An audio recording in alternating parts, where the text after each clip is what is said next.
آپ دیکھیں تو وہ G20 کی میٹنگ جو ہے ایک بہت بڑا اس کو ایک کامیابی کے طور پر جو پیش کرتی رہی ہے ویسٹرن میڈیا بھی اور وہ بھی، وہ اندر سے اس کے اندر فریکچرز نظر آئے، پھر دوسرا اگر آپ دیکھیں تو برکس آرگنائزیشن، تو اس میں بھی اگر آپ دیکھیں تو ہندوستان کی اسٹریٹجی کو ایک بہت بڑا دھچکا لگا، پتا چلا کہ ہندوستان کا جو گلوبل ٹیرر ہے وہ کھل کر سامنے آ گیا کہ وہ دنیا کے دوسرے ملکوں میں ان کے سٹیزنز کو بھی ان کی جو ایجنسیاں ہیں وہ ان کو وہ کر رہی ہیں، ٹھکانے لگا رہی ہیں۔ انڈیا نے گزشتہ چند سالوں میں they have played their cards very well۔ Hindustan کی جو ولنریبلٹیز ہے وہ اس سے زیادہ اسٹرانگ ہے جو اس کی قوت ہے۔ مجھے شروع میں آپ سے یہ بات کہنے میں کوئی مجھے یہ نہیں ہے کہ انڈیا کے اوپر، انڈیا پر جو ریسرچ ہے پاکستان میں، اور انڈیا کی پر جو فوکس ہے ہمارے ملک میں، خاص کر کے اس کے حالات کے اوپر اور ان کے اسٹریٹجی کے اوپر، ان کی اکنامی پر، ان کی ڈپلومیسی پر، وہ اس طرح کی نہیں ہے جس طرح ہونی چاہیے۔ میرے اپنے خیال میں پاکستان میں انڈیا کے بارے میں ایک بہت بڑا انفارمیشن گیپ ہے۔ آپ کو حیرت ہوگی، حالانکہ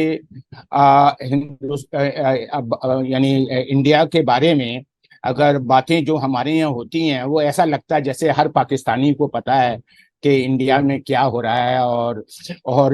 پاکستانی جو ہے پیدائشی طور پر انڈیا ایکسپرٹس ہیں۔ لیکن جو افسوس کی بات ہے، میں آپ کو یہ بتاؤں کہ ہمارے ملک میں نہ انڈولوجی کے ایکسپرٹس ہیں۔ میں تو زیادہ تر میری پہچان تو آپ کو پتا ہے سائنولوجی سے ہوتی ہے، اور سائنولوجی پر میرا فوکس رہتا ہے، لیکن انڈولوجی جو ہے وہ مجھے وراثت میں ملی ہے۔ انڈولوجی اور انڈیا کے بارے میں جو دلچسپی ہے وہ میری کافی بچپن سے ہی ہے، اور اس کی ایک لمبی داستان ہے، میں اس پر نہیں جاؤں گا۔ میں صرف آپ کو بتاؤں گا کہ پاکستان میں جو کریڈیبل ریسرچ اور credible information, credible intelligence, credible analysis بہت انڈیا کے بارے میں بہت سیریسلی لیکنگ ہے۔ یہ ہماری نیشنل پالیسی میں ایک بہت بڑا گیپ ہے۔ ہندوستان کی جو لیٹسٹ سچویشن ہے، جو حالات ہیں، وہ اپیرنٹلی تو دنیا چونکہ ویسٹرن میڈیا اور انسٹیٹیوشنز جو ہیں اس کو ایک قسم کا ان کی ایگو کو پیمپر کرتے رہتے ہیں، اور ان کو غلط طور پر پیش کیا جاتا ہے، اور اس غلط طور میں انڈیا کو بڑھا چڑھا کر انڈیا کی جو نیشنل پاور پروفائل ہے اور ان کی جو اکنامی کی اچیومنٹس ہیں اور ڈپلومیسی اور اسٹریٹجی اور ان کی ملٹری کے، وہ ٹھیک ہے، وہ ان کے مفاد میں ہوتا ہے، جو پولیٹیکل ایکسپینڈیسی کے تحت اس طرح کی باتیں کرتے ہیں۔ بہرحال تو میں آپ کو بتاؤں کہ 2020 کے جون گلوان کلیشز کے بعد گزشتہ 3 سال میں ہندوستان میں کیا میجر یہ آئی ہیں، میں صرف ان کو ہائی لائٹ کروں گا، اگر کوئی سوال ہوگا تو میں جواب دوں گا۔ تو اگر آپ دیکھیں تو گلوان کے بعد جو ہے، گلوان ویلی میں جو انڈیا چائنا کے کلیشز ہوئے اور اس میں جو ہندوستان کو منہ کی کھانی پڑی، اس کے بعد سے یکے بعد دیگرے 1 درجن ایسے واقعات ہوئے ہیں جو کہ نہ تو پاکستانی میڈیا میں، نہ ہی پاکستانی تھنک ٹینک نے، نہ ہی پاکستانی پرنٹ میڈیا نے، نہ ہی ہماری الیکٹرانک میڈیا نے، کسی نے ان کو اس قدر سے اس زاویے سے اور اس تحقیقی اپروچ سے ان کو ڈیل نہیں کیا۔ اب میں ان کو لسٹ کر دیتا ہوں اور ان کی اہمیت بھی بتا دیتا ہوں بریفلی۔ ایک تو دیکھیں، وہاں جو G20 کی میٹنگ ہوئی، اس میں دیکھیں ہندوستان کے لیے وہ 40 سال کے بعد ایک اہم میٹنگ تھی۔ وہاں پریزیڈنٹ پوٹن نہیں آئے، جو کہ وہ ہندوستان کے بہت بڑے حلیف تھے، اور پریزیڈنٹ شی جن پنگ نہیں آئے، اور یہ G20 کی میٹنگ جو ہے جو انہوں نے یعنی کہ پہلے ارادہ کیا تھا کہ کشمیر میں، انڈین آکوپائڈ کشمیر میں کریں گے، وہ بھی ناکام ہو گیا. اور کئی مسلمان ممالک نے بھی، جو G20 کے ممبر ہیں، انہوں نے بھی اس میں اس سطح پر یہ نہیں کیا. تو ایک اگر آپ دیکھیں تو وہ G20 کی میٹنگ جو ہے ایک بہت بڑا اس کو ایک کامیابی کے طور پر جو پیش کرتی رہی ہے ویسٹرن میڈیا بھی اور وہ بھی، وہ اندر سے اس کے اندر فریکچرز نظر آئے. پھر دوسرا اگر آپ دیکھیں تو برکس آرگنائزیشن، جس میں کہ China, Russia, Brazil,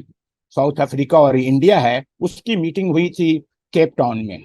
South Africa میں. تو اس میں بھی اگر آپ دیکھیں تو ہندوستان کی اسٹریٹجی کو ایک بہت بڑا دھچکا لگا، کیونکہ ہندوستان ان 6 ممالک جو نئے برکس میں شامل کیے گئے ہیں ان کی شمولیت سے خوش نہیں ہے، کیونکہ ہندوستان کی چودراہٹ کو چیلنج ہوگا، ہندوستان کی ڈومینیشن کو، کیونکہ وہ برکس کو ہندوستان کی جو ہمیشہ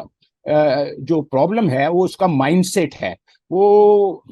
ایک اور ممبر کے طور پر نہیں، وہ ڈومینیشن کا ان کا ایک مائنڈ سیٹ ہے. تو ان کو یہ 6 نئے ممبرس کی شمولیت پر بھی بہت اعتراض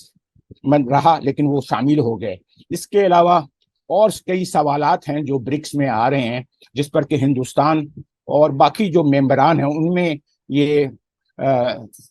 فاصلہ بڑھتا جا رہا ہے، اور پتہ نہیں کہ آگے جا کر برکس میں ہندوستان رہے گا بھی یا نہیں. اس کے بعد ایک اہم اور جو سیٹ بیک ہندوستان کو ہوا، وہ آپ کو پتا ہے G20 میں ایک اہم فیصلہ جو کیا گیا تھا، جو کہ ایک پولیٹیکل فیصلہ تھا، اس کے اندر کوئی وزن نہیں تھا، لیکن بہرحال میڈیا نے اس کو بہت زور دیا. وہ تھا India Middle East Europe corridor. ہاں، کوریڈور. اور اس کو اس قدر پیش کیا گیا ہے کہ جیسے کہ یہ بیلٹ اینڈ روڈ انیشیٹو کا متبادل ثابت ہوگا، اور یہ ایک اسٹریٹجک پکچر چینج کر دے گا. اگر آپ دیکھیں تو یہ آئیمیک کوریڈور جو ہے یہ اسٹیل برتھ ہو گیا. اسٹیل برتھ کے معنی کہ یہ پیدا ہوتے کے ساتھ ہی یہ اسٹیل برتھ ہو گیا. تو یہ ایک بہت، اور جو ابھی حالات مڈل ایسٹ میں ہوئے ہیں، اور جو حالات جس طرح ہو رہے ہیں، اس میں یہ آئی ایم ایف کی کوئی یہ نہیں. اور آئی ایم ایف دیکھیں ایک پولیٹیکل، سمجھ لیں کہ ویسٹرن ورلڈ کا ایک انہوں نے یہ، اس سے پہلے انہوں نے بلڈ بیک بیٹر ورلڈ اور یورپ گیٹ وے اور دوسرے طرح کے جو اسکیمیں تھیں وہ بھی لائی، لیکن کچھ ہوا نہیں. تو آئی ایم ایف کا بھی فیٹ جو ہے وہ بلڈ بیک بیٹر ورلڈ سے زیادہ مختلف نہیں ہوگا. تو ایک تو یہ. پھر اسی دوران میں آپ نے کینیڈا اور 5 آئیز کی انٹیلیجنس شیئرنگ کے نتیجے میں ہندوستان اور کینیڈا کے درمیان ایک بہت بڑا ڈپلومیٹک تنازع کھڑا ہوا، جس میں کہ آپ دیکھیں کہ کینیڈا کے جو وزیر اعظم تھے ان کے جہاز کو بھی ٹیکنیکل پرابلمز ہو گئے نئی دہلی میں G20 کے بعد. اور دونوں ممالک کے درمیان جو ہے اس سطح پر یہ ہوئی، یعنی تنازع شکل اختیار کر دیا ہردیپ سنگھ نجار کے قتل کے سلسلے میں. تو اس میں اب 5 آئیز جس میں کہ کینیڈا، امریکہ، UK، آسٹریلیا اور نیوزی لینڈ شامل ہیں، ان کی جو ہے کینیڈا سے انہوں نے شیئر کیا انٹیلیجنس. اب پتہ چلا کہ ہندوستان کا جو گلوبل ٹیرر ہے وہ کھل کر سامنے آ گیا، کہ وہ دنیا کے دوسرے ملکوں میں ان کے سٹیزنز کو بھی ان کی جو ایجنسیاں ہیں وہ ان کو وہ کر رہی ہیں، ٹھکانے لگا رہی ہیں. تو یہ کینیڈا اور انڈیا کا تنازع بھی بہت اہم تھا، ایک سیٹ بیک ہے انڈیا کی فارن پالیسی اور ڈپلومیسی کو. پھر یوکرین کی جنگ میں ہندوستان نے دیکھا کہ جو ہندوستان اپنے آپ کو، یعنی انڈیا اپنی ڈیفنس کا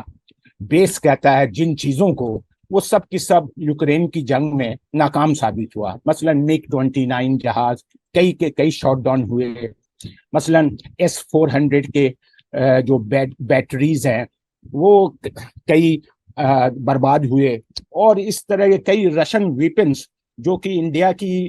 ویپنس انوینٹری کا 68% ہیں، وہ 68% انڈین انوینٹری کو اب اسپیئرس بھی نہیں مل رہے رشیا سے، کیونکہ رشیا کو اپنے ویپنس کی ضرورت ہے، تو رشیا سے اسپیئرس نہیں مل رہے۔ اور ایک اور مسئلہ یہ ہوا کہ رشیا کے ویپنس میں چائنا کے اسپیئر پارٹس بھی ہیں، تو وہ ایک الگ مسئلہ ہے کہ ہندوستان جو ہے، ایک تو یہ مسئلہ ہے، دوسرا یہ کہ اگر آپ دیکھیں تو یہ برکس جو امریکی اسلحہ جو روسیوں کے ہاتھ لگا ہے، وہ بھی ایک یہ ہے، لیکن ڈومیننٹلی رشن جو اسلحہ جو تھے وہ انڈیا کے پاس بھی ہیں، اور جن کے اسپیئرس کے لیے انڈیا کو ابھی نہیں مل رہا ہے رشیا سے، وہ ایک بہت اہم نقطہ ہے کہ ہندوستان کی ڈیفنس کی صورتحال، جس میں کہ 68% رشن ویپنس ہیں۔ تو اس کے بعد ایک بہت بڑا سیٹ بیک انڈیا کو ہوا، آذربائیجان اور ارمینیا کا جو کنفلکٹ ہوا، اس میں ارمینیا کو بری طرح شکست ہوئی، اور یہ شکست نہ صرف 2020 میں ہوئی تھی، بلکہ اس دفعہ تو وہ مکمل ہی ہو گیا۔ اور اس میں اگر آپ دیکھیں تو ارمینیا کا ایک میجر آرم سپلائر انڈیا رہا ہے، جس میں انہوں نے پیناکا راکٹس وغیرہ بھیجے اور بہت سارے اور دوسرے ویپن سسٹمز بھیجے، جو کہ کوئی کام نہیں آیا ہے ارمینیا کے۔ اور اگر دیکھیں تو آذربائیجان کو جو ہیلپ ترکی نے، پاکستان نے اور دوسرے ممالک نے دیے، وہ یعنی کہ ان ویری لٹل ٹائم انہوں نے ارمینیا کو وہ منہ کی کھانی پڑی۔ تو وہ ارمینیا انڈیا کا ایک بہت بڑا الائے ہے،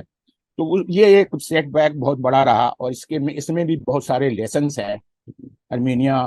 آذربائیجان کی جنگ میں۔ بہرحال اس میں یہ ایک ضرور ہوا کہ کوئی اب ہندوستان کے ویپنس کے بائر مشکل ہی سے ملیں گے، تو وہ اب جو ہے آذربائیجان اور ارمینیا کا جنگ میں ایک سیٹ بیک تھا۔ اس کے علاوہ جو ابھی آپ دیکھ رہے ہیں وہ اسرائیل میں اور غزہ کا جو ہے، اس میں انڈیا کی ڈپلومیسی پوری طرح ایکسپوز ہو گئی ہے، اور انڈیا میں سوشل چیٹس میں وہ ان کے جو ایکسٹریمسٹ ہیں وہ کہہ رہے ہیں کہ اسرائیل کو، مسلمانوں کو، فلسطینیوں کو، عربوں کو، مسلمانوں کو ختم کر دینا چاہیے۔ اس طرح کی سوشل میڈیا پر اس طرح کے وہ چیٹس ہو رہے ہیں۔ تو اس میں جو ان کی حکومت کی جو پالیسی ہے، وہ جو پہلے ایک نیوٹرل پالیسی رکھتے تھے مور اور لیس، وہ کھل کر سامنے آ گئی کہ انہوں نے اسرائیل کی حمایت کی ہے۔ یہ تو میں نے آپ کو اسٹریٹجک اور ڈپلومیسی لیول پر باتیں ہوئیں۔ اس کے علاوہ جو بات انڈیا میں خود جو ہے، ابھی 3-4 مہینے پہلے آپ نے دیکھا کہ وہاں آسمانی آفات کا ایک بہت بڑا کلاؤڈ بسٹ اور لینڈ سلائڈس ہوئے انڈیا کے ناردرن صوبوں میں، جہاں پہ ہماچل پردیش میں اور پنجاب میں، اور یہ ان کی تاریخ میں ایسا کبھی نہیں ہوا، اور اس سے کئی نقصانات جو ہیں وہ $9 بلین کے نقصانات ہوئے ہیں۔ اور شملہ شہر کے بارے میں بھی آپ نے سنا ہوگا، اور اس کے تو اس کو بھی دنیا نے چھپایا، اور ہندوستان نے خود چھپایا، ان کی مین اسٹریم میڈیا نے، کہ کتنے نقصانات ہوئے ہیں۔ لیکن بہرحال وہ آسمانی آفات ہیں، وہ کسی بھی ملک میں بھی آ سکتے ہیں، ہمارے یہاں بھی آئے تھے 2022 میں جو ہمارے سیلاب آیا تھا۔ پھر اگر آپ دیکھیں تو کیا ہوا ہے ہندوستان میں، کہ ہندوستان میں ایک کاسٹ کا سینسس ہوا تھا بہار میں، اور وہ کاسٹ سینسس جو ہے ہندوستان میں ایک سمجھ لے کہ ایک ٹائم بم کی طرح ہے۔ کاسٹ سینسس بہت ہی سینسیٹیو ایشو ہے ہندوستان میں، تو ہے یہ سینسس کا مطالبہ اب ہندوستان کے دوسرے صوبوں میں بھی شروع ہو گیا ہے، اور یہ چونکہ بہت اہم ہے کیونکہ ہندوستان میں ہائی کاسٹ لوگوں کی حکومت ہے، اور ہائی کاسٹ بہار میں 15% ہیں، بلکہ مسلمان جو ہیں وہ وہاں کی آبادی وہ ان کے ہائی کاسٹ سے زیادہ ہیں، مسلمان 18% کے 20% کے قریب ہیں۔ تو ہندوستان کے دوسرے صوبوں میں بھی کاسٹ سینسس کی مطالبہ ہوا ہے۔ پھر کیا ہے کہ ہندوستان میں کیا ہوا ہے کہ ان کو ان کی جو نارتھ ساؤتھ ڈیوائڈ ہے وہ بہت زیادہ سامنے آ رہی ہے، کیونکہ اب کیا ہوا ہے کہ وہ انا ڈی ایم کے جو ہے تامل ناڈو میں، اور بی جے پی سے ان کی وہ ہو گئی ہے، اور کرناٹکا آلریڈی کانگریس کے اندر ہے، تو نرمدا ندی ویلی کے جنوب میں، یعنی کہ پورا ڈیکن پلیٹو جو ہے، جس میں کہ سمندرائی ہے اور تلنگانہ ہے، آندھرا پردیش ہے، اور یہ ساری جو ساؤدرن اسٹیٹس ہے، اس میں اب جو ہے وہ ناردرن اسٹیٹس کے خلاف ایک بہت ہی لاوا پکڑا ہے، اور الیکشنز میں گو کے جو ہے وہ کوشش ہو رہی ہے حکومت سے، ان کی جو ابھی والی حکومت بی جے پی کی ہے، لیکن یہ نارتھ ساؤتھ ڈیوائڈ کلیئر ہو رہا ہے۔ اس کے علاوہ دو تین چیزیں اور ہوئی ہیں، وہ یہ کہ ایک تو مالدیپ میں آپ نے دیکھا کہ مالدیپ میں گیٹ آؤٹ انڈیا کے جو کینڈیڈیٹ تھے محمد معیزو، وہ کامیاب ہوئے ہیں، ان کو 54% ووٹ ملا۔ تو یہ بہت اہم ہے کہ ایون مالدیپ میں انہوں نے کیمپین جو الیکشن کا لڑا تھا وہ انڈیا گیٹ آؤٹ کے اوپر تھا، اور یہ بہت اہم ہے کہ اس طرح ہندوستان کو ایک بہت بڑا دھچکا لگا ہے، ایک مالدیپ جیسا میں بھی ان کو یہ بہت بڑا دھچکا ہے۔ اس کے علاوہ اگر آپ دیکھیں تو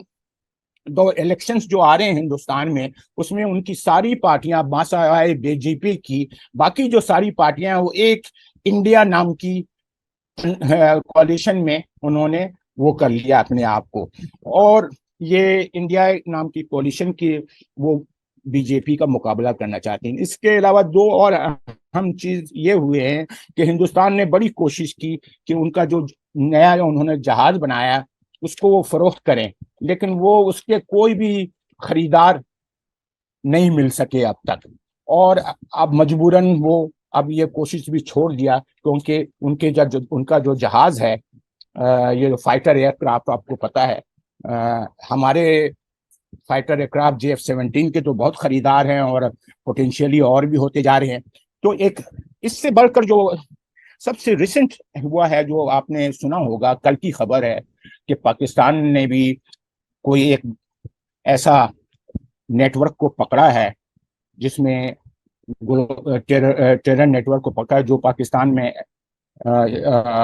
یعنی کہ اس طرح کے آپریشن میں تھا، جو کشمیریوں کو، سکھوں کو اور دوسروں کو وہ راستے سے ہٹا دیتے تھے۔ تو یہ گلوبل ٹیرر نیٹ ورک کا ان کا یہ ہندوستان کو ایک بہت بڑا، یہ ساری جو ڈیٹیلز آئیں گی تو کافی بڑا دھچکا لگے گا۔ تو یہ ساری میں آپ کو جو بتا رہا ہوں، اس سے علاوہ بھی اور بہت ساری چیزیں ہیں جو ہندوستان کی ڈپلومیسی، اسٹریٹجی، اکنامی اور ان کی جو وہ ہے پالیٹکس، اس کو بہت ہی ایڈورسلی افیکٹ کرنے کے امکانات ہیں۔ جی، یہ تنازع اتنا آسانی سے نہیں ختم ہوگا، کیونکہ مغربی جو ممالک ہیں وہ اپنی سٹیزنز کے بارے میں بڑے سینسیٹیو ہوتے ہیں، اور آپ کو یہ بھی پتا ہے، دنیا کو پتا ہے کہ یہ انٹیلیجنس انہوں نے شیئر کیا کینیڈا سے، فائیو آئیز نے، اور ہندوستان پر جو ہے ان کی کانفیڈنس میں، اور ہندوستان کو جو وہ کوارٹ کے ممبر ہیں اور بہت سارے اور آرگنائزیشن کے ممبر ہیں، اور چائنا کی کنٹین کرنے کی خواہش میں وہ جو سارا نیٹ ورک انہوں نے الائنسز بنائے ہیں نا، اس میں دراریں پڑیں گی۔ اب دونوں سائڈ کا جو ٹرسٹ ہے وہ متاثر ہو گیا ہے۔ دیکھیے، انڈیا نے آپ مجھے ایک بائیگٹ نہ سمجھے، میں کسی ملک کے خلاف نہیں، میں اس کو اس کی آبجیکٹیولی انالائز کرتا ہوں۔ انڈیا نے گزشتہ چند سالوں میں they have played their cards very well۔ اب اس چیز کو ہمیں ایکسیپٹ کرنا چاہیے کہ ہندوستان نے انہوں نے ہمیں کسی حد تک ہماری اس موجودہ حال ہے جو ہمیں ملٹیپل کرائسس ہے، اس میں کچھ انڈیا نے پرپیٹریٹ کرایا ہے۔ انہوں نے بڑی اچھے اپنے کارڈز کھیلے ہیں، ہمیں کچھ محاذ پر ہمیں وہ ہوئے ہیں، ہم کچھ محاذ پر یہ ہوئے ہیں، لیکن پاکستانی قوم بڑی ریزیلنٹ ہے۔ اگر انڈیا ریزیلنٹ ہے تو ہم ان سے ڈبل ریزیلنٹ ہیں. تو ہم وہ علاقے ہیں ہندوستان میں، تاریخ میں اگر دیکھیں تو کبھی ہندوستان میں مسئلہ نہیں تھا. ہندوستان میں ہمیشہ آبادی زیادہ رہی تھی، ہمیشہ ان کی ملٹری بڑی رہی تھی، اور ہمیشہ ان کی جی ڈی پی بہت بڑی رہی تھی، اور ہمیشہ انڈیا کا سائز بھی بڑا رہا تھا. یہ تاریخ میں ہمیشہ ہی رہا اسی طرح. لیکن ہندوستان کو ہمیشہ تاریخ میں ایک لوزر کے طور پر آپ دیکھتے ہیں. تو ایک لوزر کے طور پر ایک ایسی قوت جو فارنرز جس پر حکومت کرتے رہے ہیں ہزاروں سال سے. تو ہندوستان ساری اس قوت کے باوجود ہندوستان کی جو ولنریبلٹیز ہے وہ اس سے زیادہ اسٹرانگ ہے جو اس کی قوت ہے. تو ہمارے یہاں جیسے میں نے آپ کو کہا ہے کہ اس ہندوستان کو نیکسٹ 10 ایئرس کی جو آپ بات کر رہے ہیں، وہ جو مغربی میڈیا ہے اور ویسٹ والے ہیں انہوں نے تو انڈیا کو آلریڈی مریخ پہ پہنچایا ہوا ہے، اور آلریڈی جو ہے ان کا سوچ یہ ہے کہ بس، اور ہندوستان والے خود کو بھی سمجھتے ہیں کہ وہ مریخ سے بھی آگے نکل چکے ہیں. چاند پر تو چلے گئے. یہ ہندوستان کی ہے، یہ ایک ولنریبلٹی ہوتی ہے کسی قوم کی. ہندوستان کی جو سب سے بڑی ولنریبلٹی اس کی مائنڈ سیٹ ہے.